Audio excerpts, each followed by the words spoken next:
ណាសិនសូសិចបាទពូជនេះគឺស្រស់ស្អាតដូចនឹងឡាយសូសិចដែរគ្រឿងកណ្ដោះគឺឡាយសូសិចបងប្រុសស្រីណា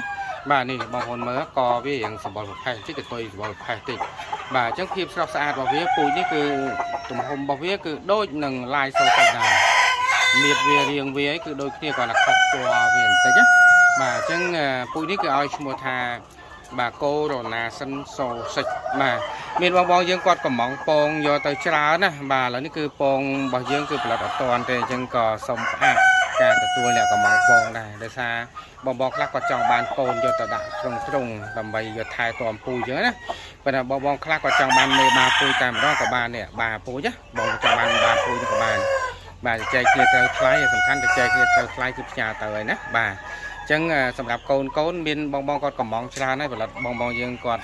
កំងច្រើនយើងផលិតអត់តាន់ដែរចាអធិស្ឋានបាទសូម្បីតែពងក៏អត់តាន់ដែរណាអូខេស្អាតៗណាឡើងជ្រងនេះ